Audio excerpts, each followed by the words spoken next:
जय श्री राधा माधव।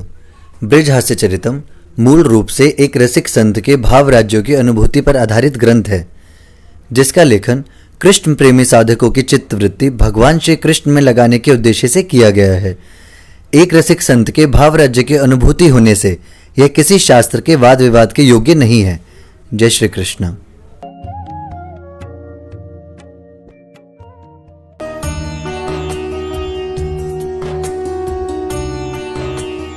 श्री राधा माधव रूपां वे माधवो राधा रूपिणं नित्य विहारी निकुंजस्थम श्री बाबूजी बाबा भजे। मेरो मन माणिक गिरवी धर्यो श्री नंद नंदन के पास, अरे प्रेम ब्याज इतनो बढ़ियो अब ना छूटन के आस। जय राधे राधे गोविंद गोविंद राधे राधे राधे गोविंद गोविंद राधे राधे राधे गोविंद गोविंद राधे।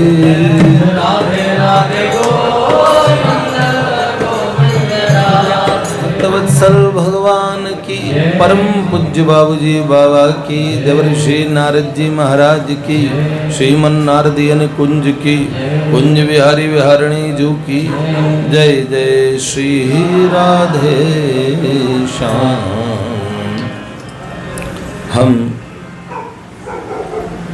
कल हमने सुना श्री ठाकुर जी को अतिशय प्रेम करने वाली एक सखी सीता जी का चरित्र। ये माता सीता माँ जानकी नहीं, जनक नंदिनी, ये सखी सीता जी का। तो हमने ये देखा संयोग विप्रलंभ, संयोग और वियोग दो भाव होते हैं। एक भाव होता है प्रभु के नैकट्य का, उनके सामीप्य का। तो समीपता में भी उनके ऐसा जादू है, समीप रहेंगे तब भी आपकी सारी वृत्तियां द्रुतगामिनी हो जा समावे नाथ में, नदी नद जैसे समाते हैं सभी जलनाथ में। परम पूज्य भाई जी लिखते हैं सारी वृत्तियां नीलघन सिंधु में समा जाएगी। और ऐसा ही हुआ। उसके बाद वियोग मिल गया। विरह को तो प्रेमी जन ऐसा मानते हैं कि भगवान ने बड़ी कृपा की तो विरह दिया। विरह भगवान से जब दूरी होती है, विरह हो जाती मिलने के बाद में, तो ऐसी अकुलाहट, फिर तो सारी वृत्तियां एकमात्र, कोई स्थान रिक्त नहीं बचता जहां वो न दिखें। जिन्होंने उसको महसूस किया हो बड़भागी हैं। हमारी तो उपासना भी विरह की नहीं है, हम तो संयोग की उपासी हैं। सदा उनके नैकट्य को ही चाहते हैं, यही अभीष्ट है। हाँ, हमने सुना है वियोग में भी बहुत बड़ा योग होता है, वियोग में भी भगवान से बहुत निकटता होती। तो सखी का क्या हुआ हमने कल तक सुना था।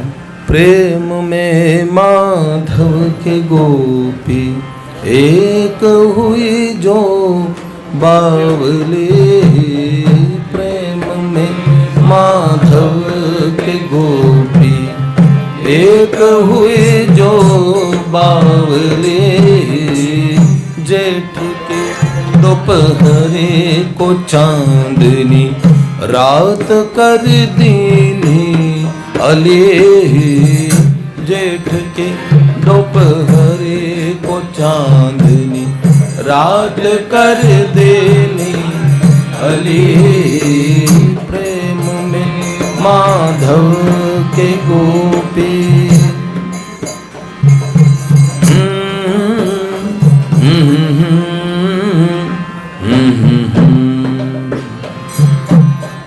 सरकार उनके यहाँ रुके, रात भर विश्राम किया और अचानक चले गए। जब वियोग हुआ तो संयोग की स्मृति इतनी प्रगाढ़ हो गई। मैंने थोड़ी देर पहले कहा था, बाहों में प्रियतम के खोई देह गेह सब छोड़ के, बाहों में प्रियतम के सोई देह गेह सब छोड़ के, नील घन सिंधु समाई वृत्तियां सब दौड़ के, चहचहाहट चिड़ियों की सुन खोल नैन बैठे अली प्रेम में माधव के दो बावले जेठ की। बस ऐसा हुआ। जब श्याम सुंदर चले गए तो ऐसा लगा निरखती शशि कृष्ण में तारों की झलमल कृष्ण थे, कारे घन बिजुरी घटा जमुना की कलकल कृष्ण थे, कृष्ण दिखते तरुलता पता कृष्ण धूपते खिली खिली। ऐसा प्रेम जब हर जगह भगवान दिखने लगे। निरखते शशि कृष्णों में तारों की झलमल कृष्ण थे, निरखते शशि कृष्ण में तारों की झलमल कृष्ण थे, कारे घन बिजुरी छटा जमुना की कल कल कृष्ण थे, कृष्ण दिखते तरुलता पता कृष्ण धूप ते खिली खिली प्रेम में। बस इतनी बिरहानल बढ़ी, जमुना में कूद जाती, हे नाथ मेरी रक्षा कीजिए, इस विरह रूपी इन प्रवाह का कोई अंत नहीं, कोई और छोर नहीं सरकार। गोप गोपियों से बचाते, जिन आबीरों ने जिन गोपों ने उनको पाला था, बैठन वन में रहने वाली इस अनाथ कन्या को पास में रहने वाली रामरती मौसी ने कहा कि अरे ऐसे कैसे तू रह पाएगी। राम रति रो रो कहती अरी कैसे तू रह पाएगी, राम रति रो रो कहती अरी कैसे तू रह पाएगी, कहती वो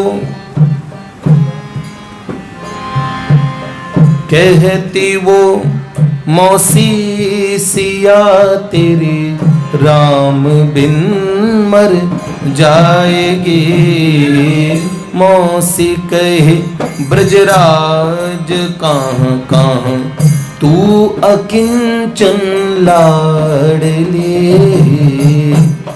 उनकी मौसी ने कहा बेटा तू एक अकिंचन अनाथ कन्या है, और कहाँ नंद सुवंशी ब्रजराज कुंवरवर, उनकी सगाई तो बरसाने में भई, पर उनकी उदारता के बड़े चर्चे, बड़े बड़े ऋषि मुनि सब गोपी स्वरूप धारण करके उनको अपना प्रियतम मानते हैं। भगवान महादेव भी सखी स्वरूप में उनको अपना प्रियतम मानते हैं। अब सखी के विरह के कारण ब्रज की सारी ऋतुएं बसंत ऋतु के समान श्रेष्ठ है, लेकिन पहली बार जेठ के महीने में इतनी धूप पड़ी, इतनी गर्मी पड़ी, तो वो गर्मी ग्रीष्म की नहीं विरह की, वह लू थी बैठन वन चली, ऐसा विरह हुआ। सब लोग मुख ढांप के चलते, तो जेठ का महीना इसलिए तो जेठ का कहलाता है कि सब लोग अच्छे अच्छे मुंह ढक लेते हैं, सर ढक लेते हैं, घूमटा कर लेते हैं। तो सबने कहा अरे दिन में घर पे रहते सब यूं, धूप पड़ती ठेठ है। दिन में घर में रहते सब यूं, धूप पड़ती ठेठ है। गोपियां कहती परस्पर, आयो सांचो जेठ है। ऐसी लू ब्रज में सखी पहले कभी नहीं चली। सब सखियां बात कर रही है, अरे हमारे ब्रज में तो सब सुहाव, जब से प्यारे श्याम सुंदर प्रगटे तो उनके आने से पहले दिव्य ब्रज धाम जो वैकुंठों से भी कोटि कोटि गुना जिसका ऐसा माधुर्य है। ऐश्वर्य तो हमारे वैकुंठ में बहुत है, पर मधुरता का ऐश्वर्य भी है और माधुर्य भी है। ऐसा वैकुंठ है, ऐसा स्वर्ग तो उसके सामने कुछ नहीं, ऐसा दिव्य धाम प्रगटा। अब वहां तो कभी ऐसी चिलचिलाती गर्मी ना पड़े। धूप भी प्रियतम को सुख देने के लिए, जेठ का महीना भी सुख देने के लिए प्रिया प्रियतम भगवान प्रगटे हैं। तो प्रगति जो वहां की प्रकृति है वो भगवान को सुख देने के लिए। तभी ऐसे में क्या हुआ,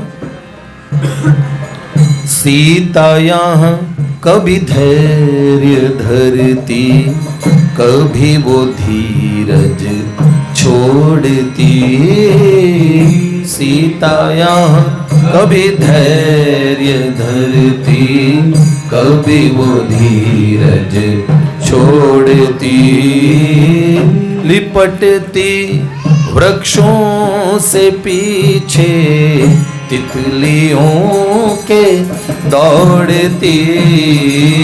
रोती कुर्री की तरह कभी खिलखिला हंसती लली। प्रेम के विरह की ऐसी स्थिति हुई। उस समय एक दोपहर में सब अपने निज गृह में बैठे थे। क्या था, एक दोपहरी वहां सब बैठे छिप निज भवन थे। एक दोपहरी वहां सब बैठे छिप निज भवन थे। वृक्ष कोठर गिलहरी खग घोंसलों में मौन थे। एक दोपहर की बात है, सभी वहां पे अपने अपने घरों में धूप के कारण बैठे थे। वृक्ष की कोठरों में गिलहरियां बैठी थी और सारे खग पंछी अपने घोंसलों में मौन बैठे थे, क्योंकि पहली बार लू पड़ी।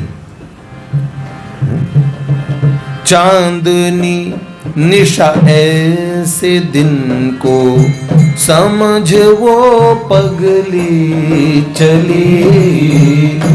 ऐसी रात, ऐसे दिन को, ऐसी चिलचिलाती धूप को उसने चांदनी रात देखा, क्योंकि चांदनी रात में ही उसने श्री कृष्ण को प्रथम बार देखा था। तो ऐसा लगा कि ये तो चांदनी रात है। तो जेठ की धूप को जिसने चांदनी समझ लिया हो, भगवत प्रेम में ऐसी स्थिति होती है। हाँ, विपरीत परिस्थितियों को भी इतना सुंदर सुखमय आभास होने लगता है। कभी कभार प्रेमियों की ऐसी विलक्षण दशा भी होती है। और उस समय क्या था, ऐसे में चांदनी रात समझ के चल पड़ी वो।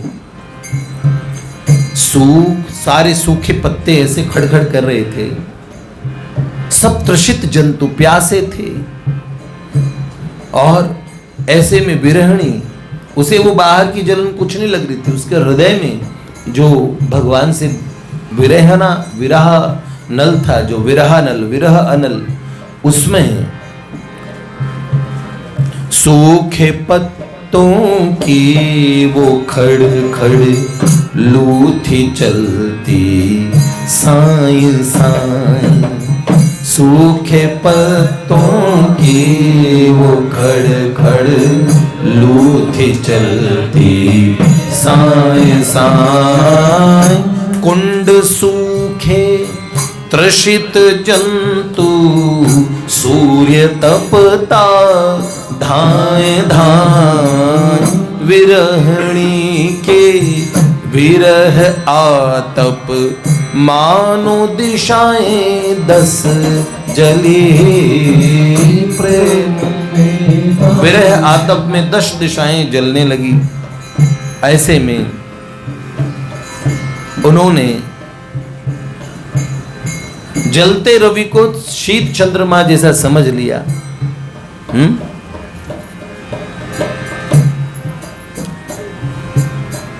उन्होंने कहा, जलते रवि को शीत चंदा जो निरखी वो सखी झूमती।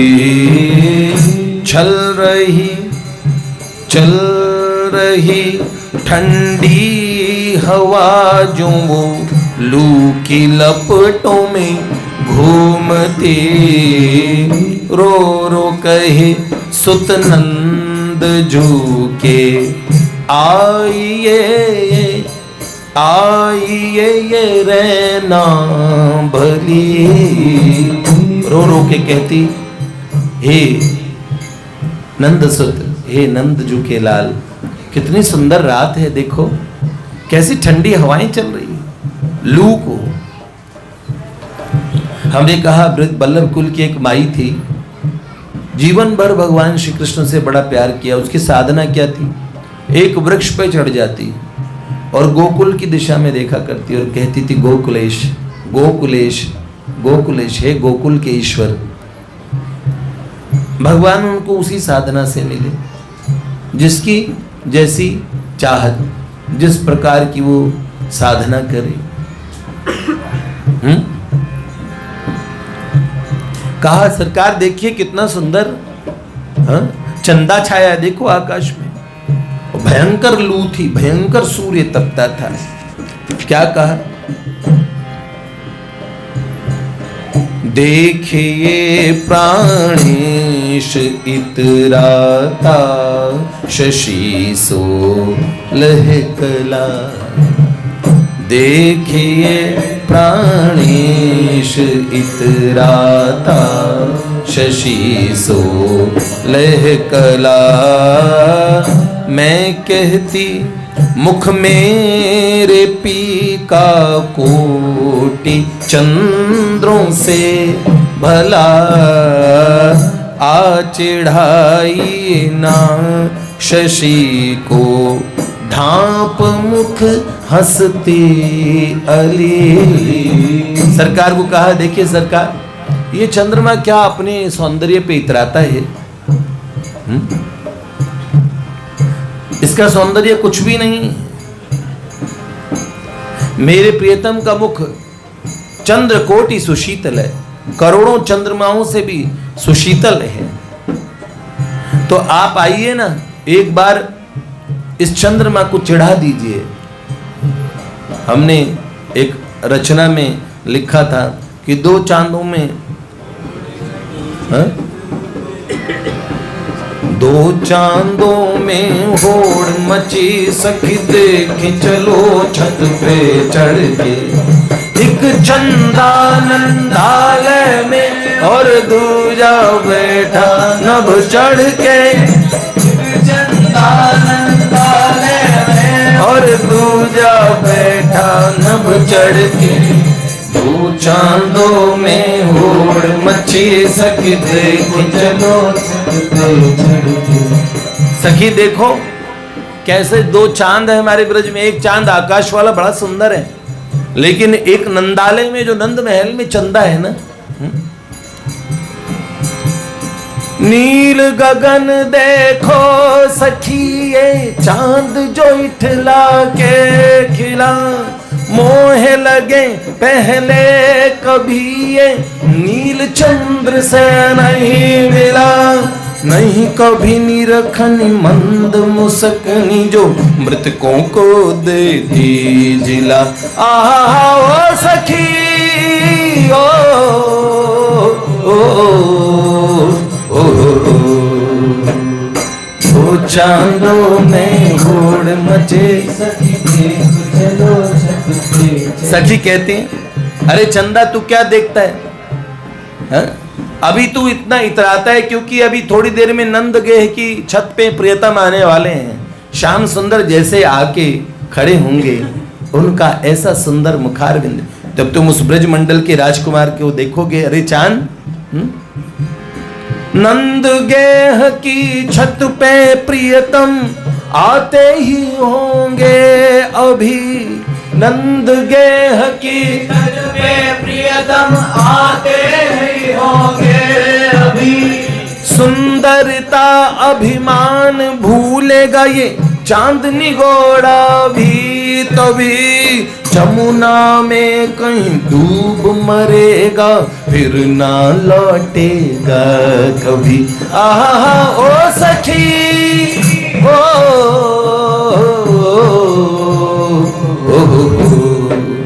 अब इन्होंने कहा देखो सखी कैसे हैं चंद्रमा इनके, इस चंदा में और उनमें अंतर क्या है? इस चंदा उनमें अंतर जो सिक्के सांचे वो खोटे में, देखो जरा उस और समझो खुद, मैंने तो कहा ये छोटे में, उस झलमल में नंद महल में वो कौन खड़ा मणि कोठे में। आहा ओ सखी ओ,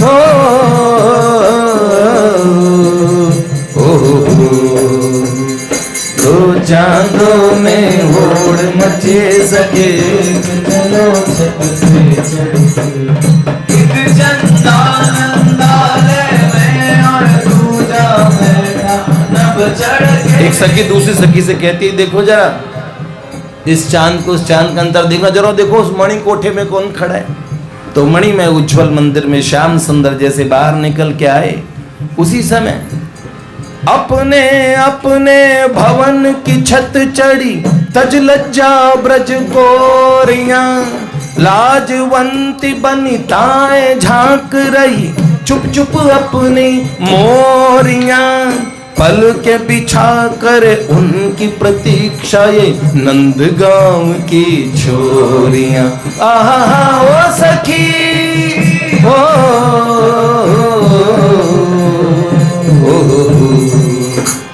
दो चांदों में होड़ मचे सखी चलो छत पे। ये हमारे सरकार के तो चंद्रमा का तो वैभव क्या है, वहां तो एक ही चंद्र है, नील चंद्र है, नील मयंक है। तो सखी ने कहा सरकार आप आएंगे, पधारेंगे। उसी समय ऐसा भाव हुआ, एक सूखे तरु पे चढ़ के दूर से देखने लगी। सरकार से कहा कि देखिए एक बार एक ऐसी संध्या में, एक ऐसी रात्रि में आपको मैंने प्रथम बार देखा था, आज वैसी का वैसा सुंदर और ऐसा सुअवसर है।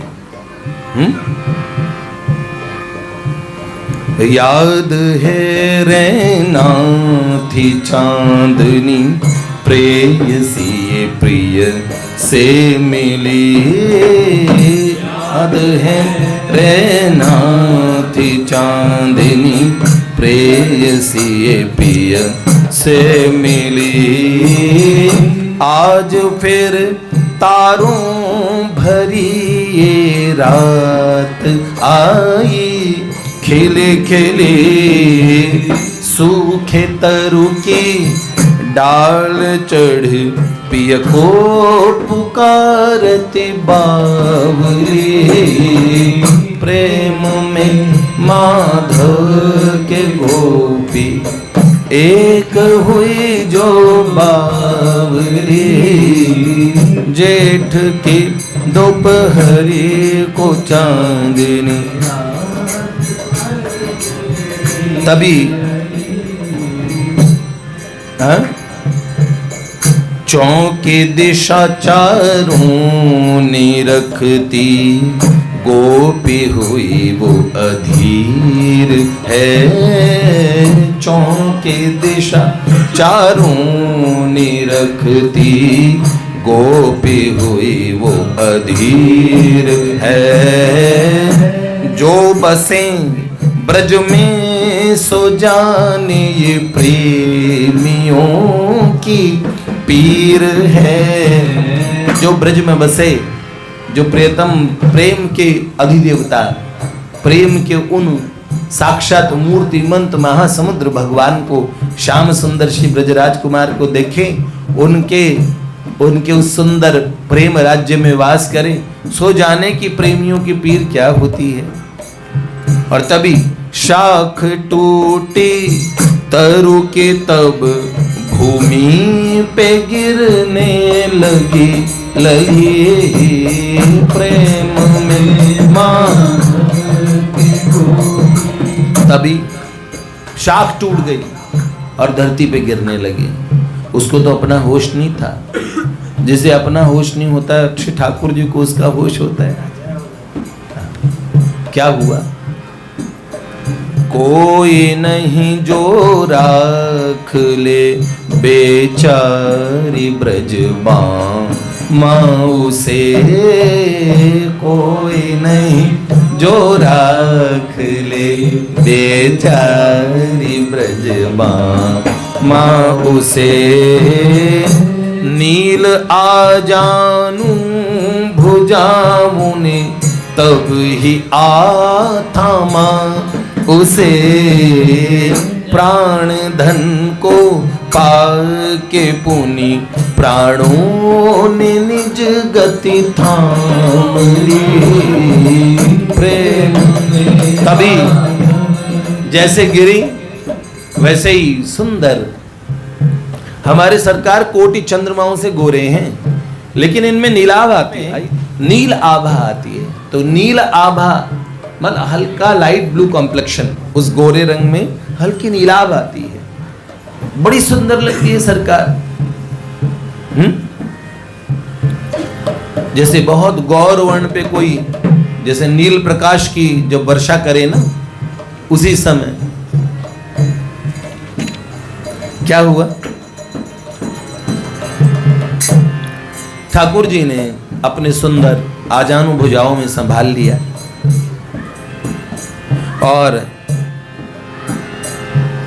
सरकार को कहा, उन्होंने कहा सरकार, हे नाथ अब आप मुझे संभाल लें। प्रीत लखी ऐसी तो लाल के नैन बदरा छा गए। प्रीत लखी लाल के नैन बदरा छा गए। ठाकुर जी के नेत्रों में बादल छा गए, मतलब आंखों में आंसू आ गए, आंखें भर आई।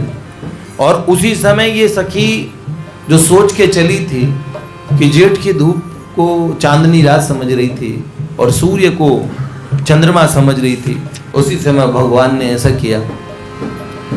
क्या नहीं कर सकते भगवान? शीतल बने आग चंदन के जैसी राघव कृपा हो जो तेरी, हाँ उजियाली पूनम सी हो जाए रातें जो थी अमावस अंधेरी।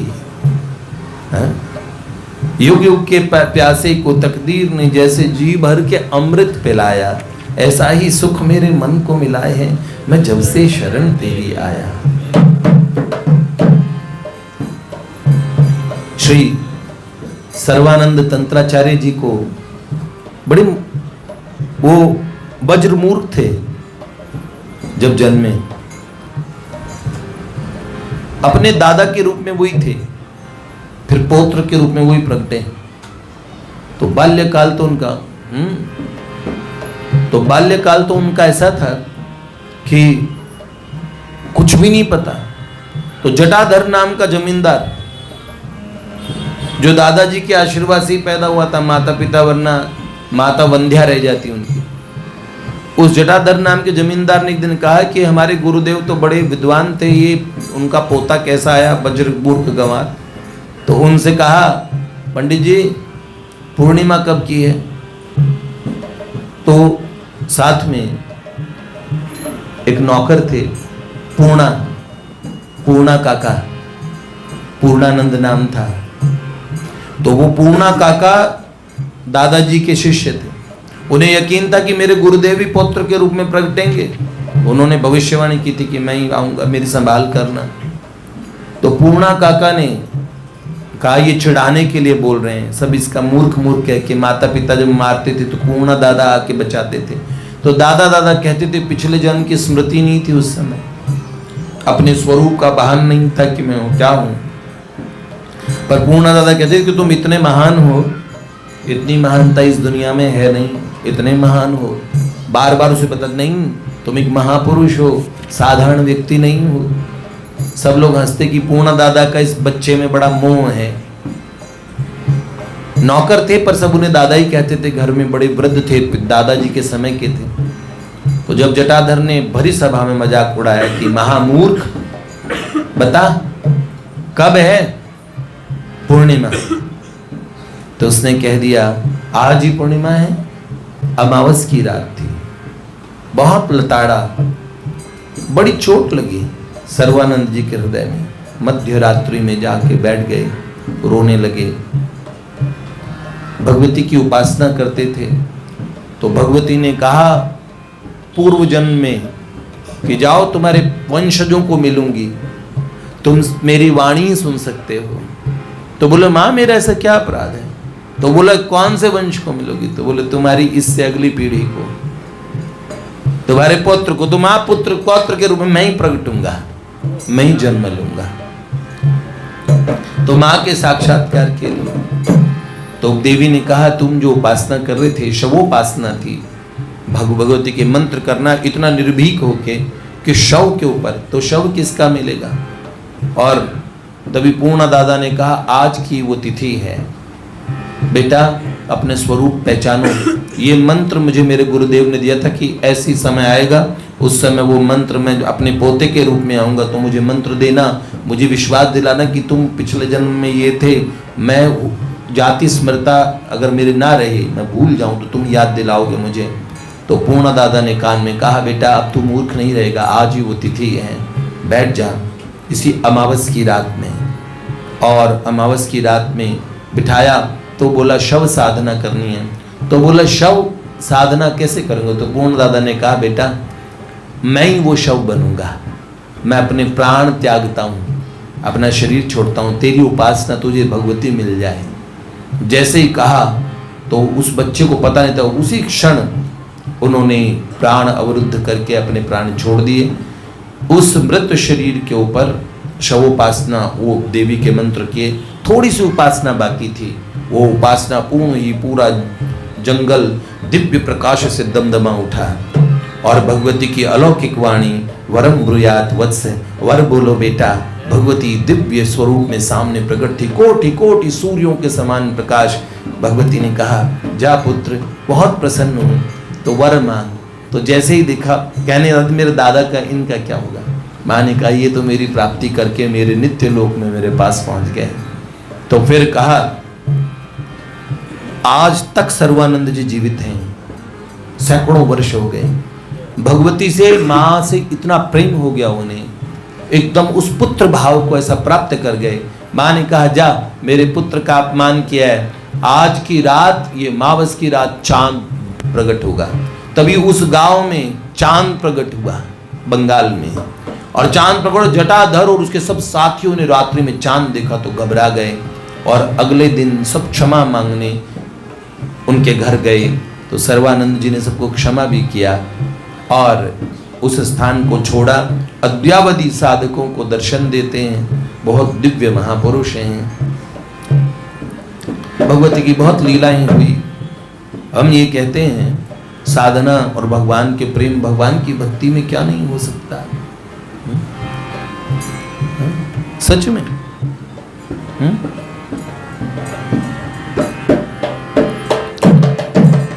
प्रीत लखी ऐसी तो लाल के नैन बदरा छा गए। सूर्य शीतल हो बना शशि नभ में तारे छा गए। रात की रानी सुहानी मानो इठला के खिले। रात के तारे छा गए, सूर्य चंद्रमा बन गया, तारे और रात की रानी का के पुष्प खिल उठे। सुंदर रात की रानी की सौर, वही रात जिस प्रथम रात्रि में मिले थे इन सीता नाम की सखी से, वही रात्रि का सुंदर मंजर दोबारा प्रकट कर दिया। प्राची जी ने तो यहाँ तक कहा था कि टाइम को रिवर्स नहीं कर सकते, ये कहते हैं, और ये कहते time once lost can never be regain, लेकिन ये सिद्धांत नहीं है। उन्होंने कहा ऐसा है, अगर किसी को कोई घटना बड़ी प्यारी लगी तो ठाकुर जी जैसे आप ऐसे फिसल के गिरे, उसी समय श्याम सुंदर ने आपको ऐसे बचा लिया, और वो भी जो उदाहरण उन्होंने दिया, और वो भी फिसल के गिर गए। आप बहुत हंसे, वो आपके हृदय से लग गए, आपको बड़ा ही प्यारा लगा। आपने कहा ये समय तो, ये घटना तो बीते ही ना।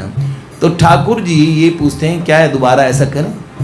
तो उन्होंने कहा अगर यहाँ रिप्ले होगा तो रिप्ले तो होता है तो वो स्क्रीन पे हो सकता है, पर अगर ऐसे ही मोशंस को दोबारा कोई करना चाहे, ठीक ऐसी घटना को दोबारा करना चाहे, दोबारा एग्जीक्यूट करें, तो 99.99% भी सेम हो जाए तो 0.01% तो नहीं, पूरा 100% कोई भी घटना मिल नहीं सकती। आपकी भावभंगी में बदल जाएगी, हो सकता है आपकी हेयर स्टाइल बदल जाए, हो सकता है कुछ भी, आप समझ रहे हो ना।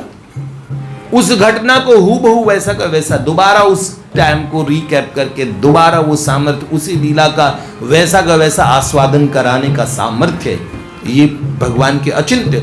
जहां नहीं काल, जहां नहीं माया, जहां रसिक शिरमोर, वहां टाइम डायमेंशन क्या है, काल वहां सेवा करता है। आज कल परसों की बात नहीं है, इतना उनके नित्य राज्य में। अरे रास की रात्रियां सखियां जाना नहीं चाहती थी, तो 7,20,000 युगों की रात थी वो, 7,20,000 युग की रात। आप सोचो उस समय चांदनी बनी धूप दोपहरी, निशा पुनी बन गई। चांदनी बनी धूप दोपहरी, निशा पुनी बन गई। छांव तारों की वो माधव की सुहागन बन गई। पापरस पिय को खिली जो भ्रमर संग खिलती कली। प्रेम में माधव, और जिनको सीता सदा खोजती थी, खोजती जिनको थी उनमें आज सीता खो गई। खोजते जिनको थे उनमें आज सीता खो गई। लाल जो के हृदय लग गोपी सभीता हो गए। लेकिन हृदय से लगते ही उनको उसको भय लगा। भय किस बात का लगा कि एक रात्रि ऐसे ही चले गए थे सुबह होने पे और मुझे पता नहीं लगा, मुझे सोते हुए छोड़ के चले गए। दूर न हो जाऊं फिर कहीं सोच ये डर गई लली प्रेम। और अब जो गोपी ने कहा वो सबसे अद्भुत काम हुआ। उसने क्या कहा? नाथ इस सृष्टि में अब ये रात बस अविराम हो। नाथ इस सृष्टि में अब ये रात बस अविराम हो। हे नाथ, अब इस सृष्टि में सदा रात रहे, क्योंकि सुबह होने पे आप चले जाते हैं, तो अब इस ब्रज में कभी सुबह नहीं होगा, कभी सूर्य नहीं उगेगा। जैसे ही हो सुबह ना कभी यहाँ जब सीता संग नहीं राम हो। जब मेरे राम तो ये नंद नंदन श्याम सुंदर है, जब इस सीता सखी के साथ जब इसके राम ना हो, वो सुबह कभी ना आए। सूर्य कभी होगा उदय नहीं अब से इस ब्रज की थली प्रेम। सती शांडिली इतना अपने पति से प्रेम करती थी। पति कोढ़ी थे, इतनी परीक्षा लेते थे।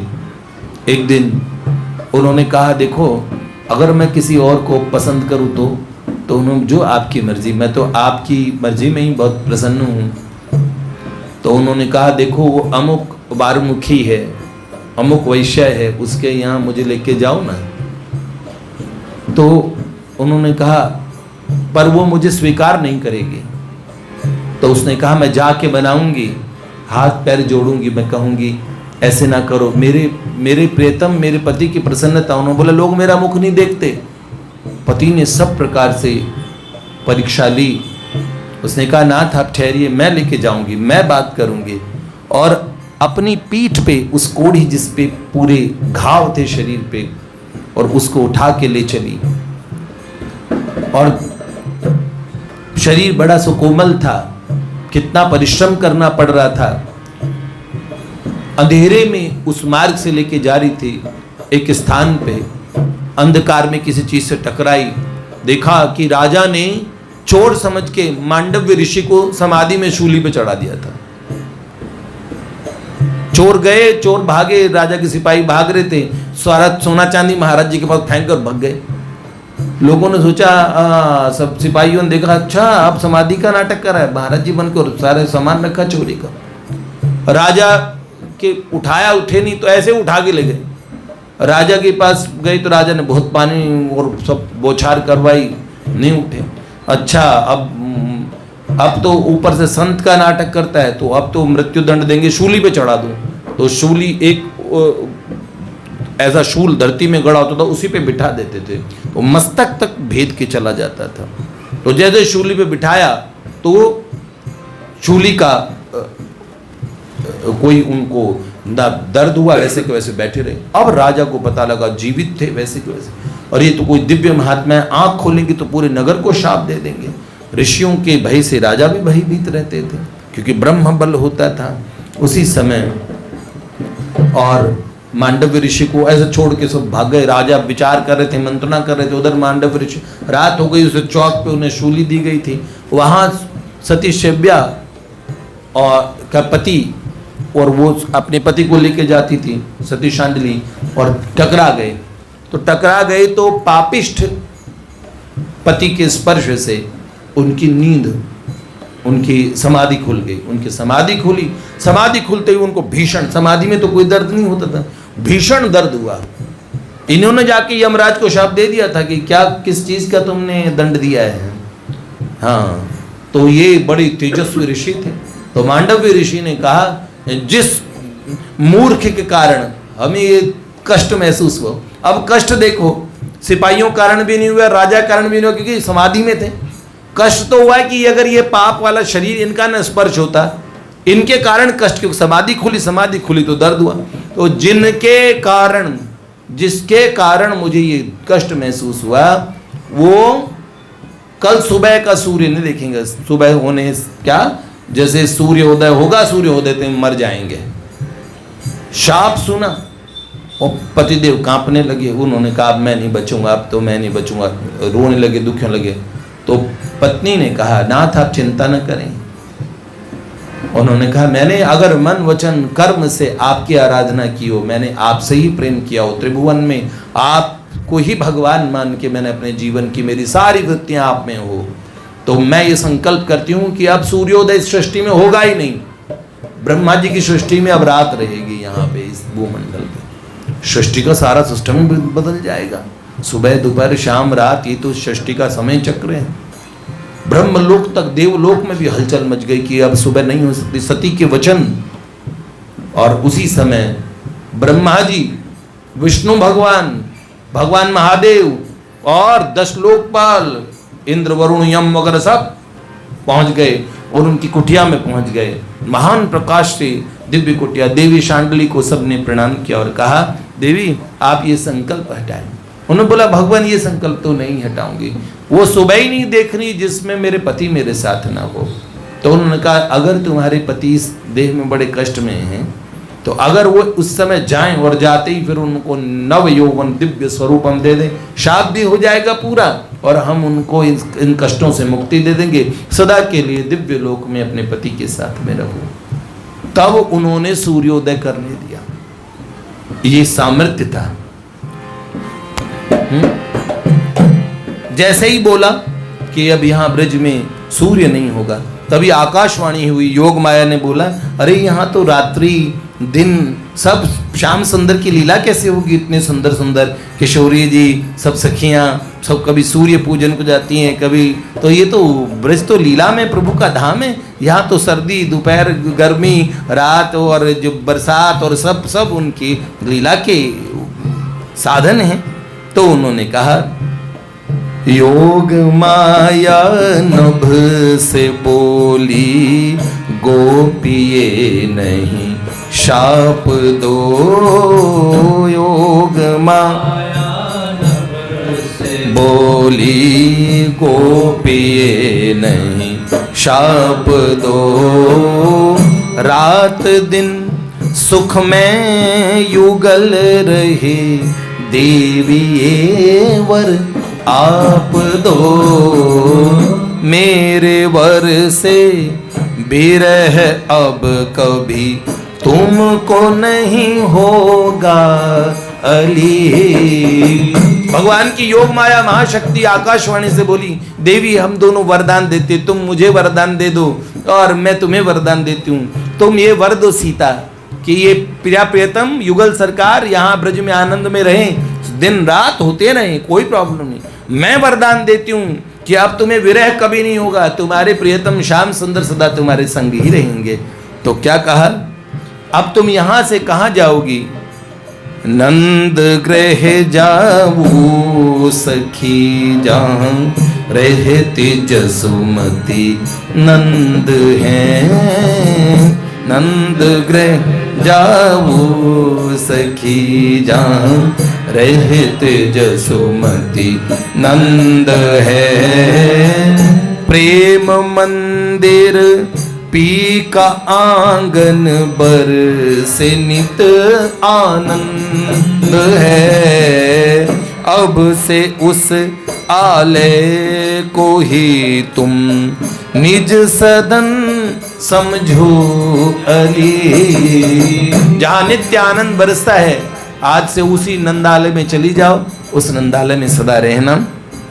और नभ गिरा सुनते मिथुन पुनि चारों अखियां नम हुई, नभ गिरा सुनी और चारों अखियां नम हो गई, मतलब दो नैना उनके दो नैना इनके।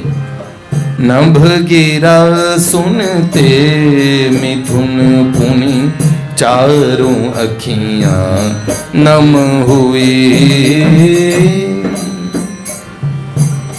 पकड़ बाहु बंधनों की रात भर नहीं कम हुई, काल बीता बोले पियले चलूं तुम्हें निज घर अली प्रेम में। अब क्या हुआ, लेके कहाँ चले, उसी दिन अपने साथ उनको ले चले। रात दिन बनी, और अब रात जो थी, दिन तो रात हो गया था ना, वही रात वापस दिन हो गई, किसी को ये भेद पता भी नहीं लगा। रात दिन बनी पुनी चली संग पी के जहाँ वह ठाम था। रात दिन बनी पुनी चली संग पी के जहाँ वह ठाम था। पहुँचे लखा वैकुंठ से बढ़ लगता वो नंद गाम था। ऊंचे चढ़ दिखती हवेली बाबा नंद के अति भली। ऊंचाई पे चढ़ के बाबा नंद की भव्य हवेली, भव्य महल दिखा, और वहां पे जाके अब इसका समापन हो रहा है।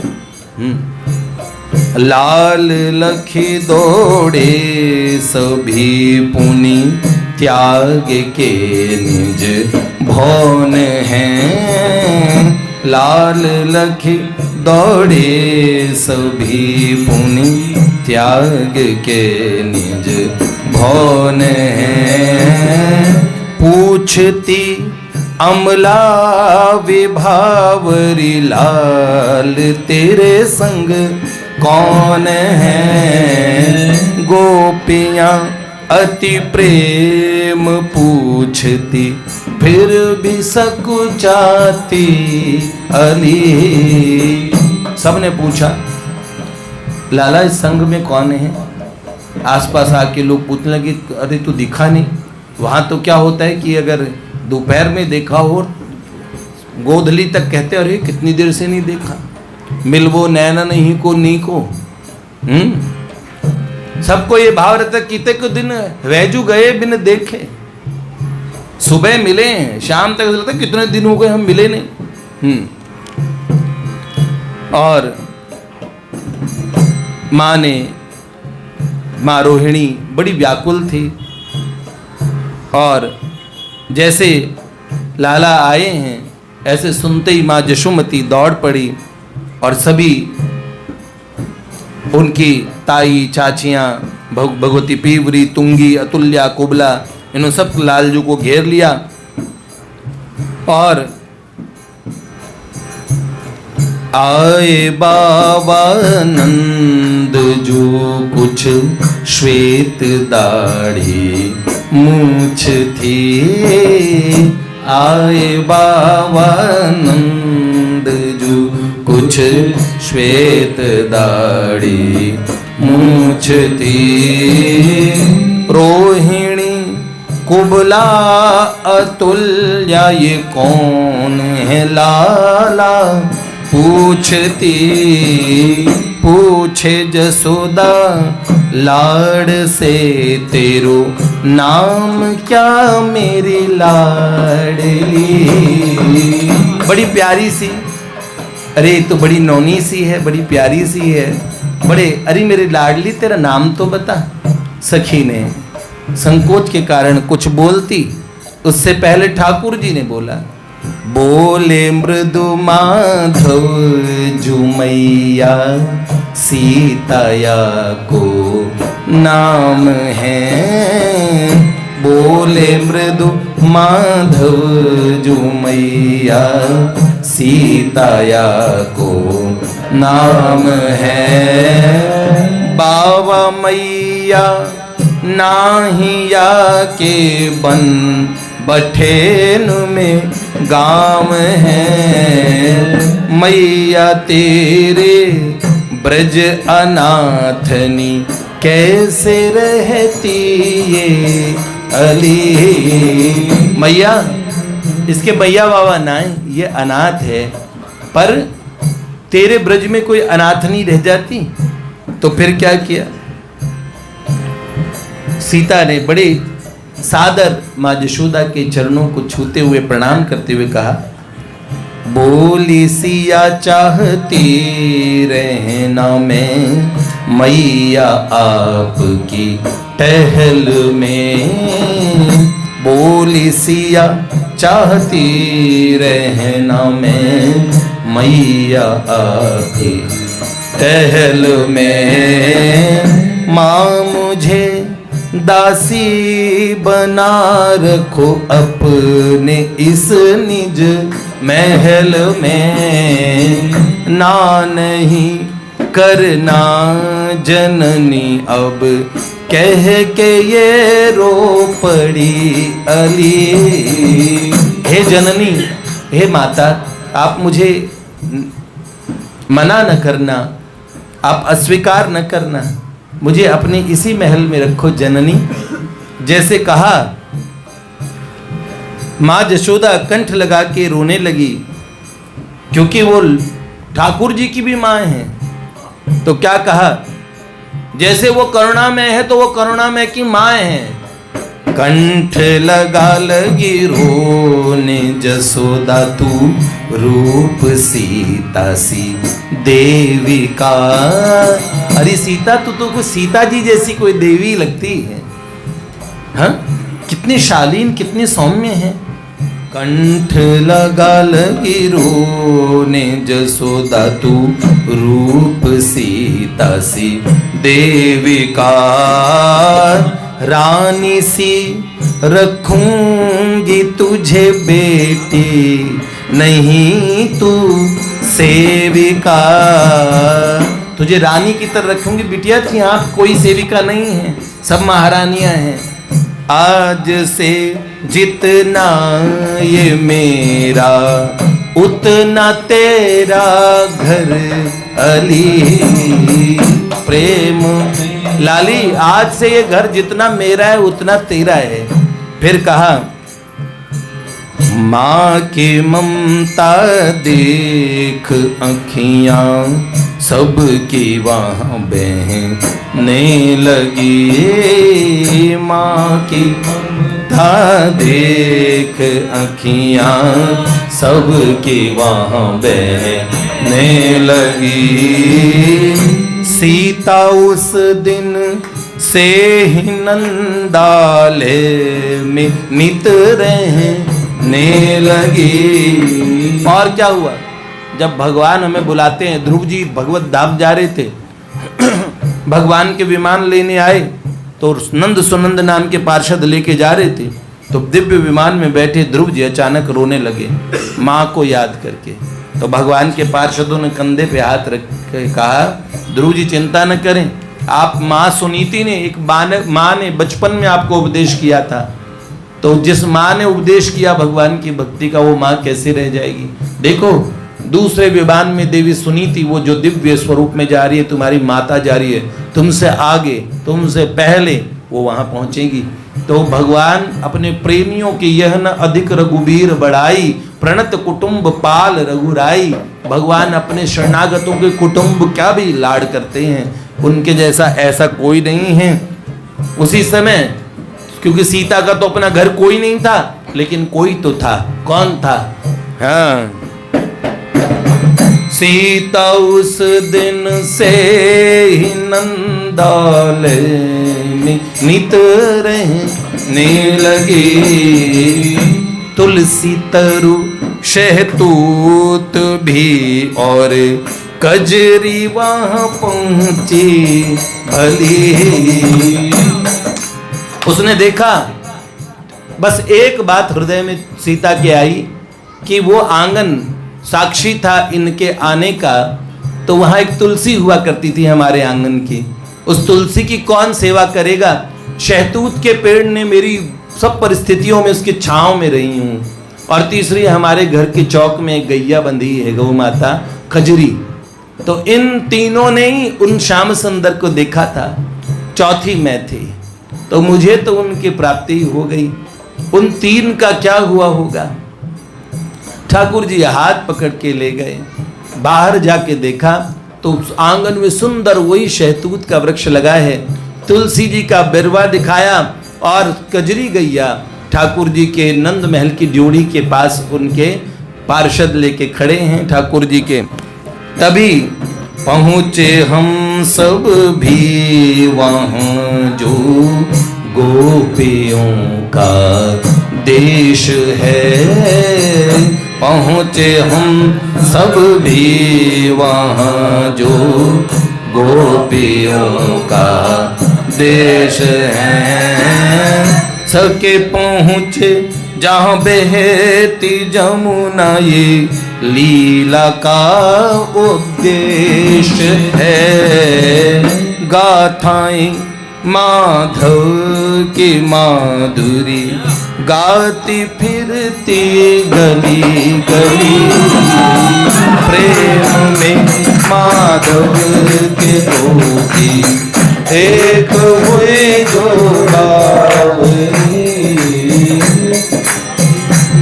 श्री लाडली लाल की जय।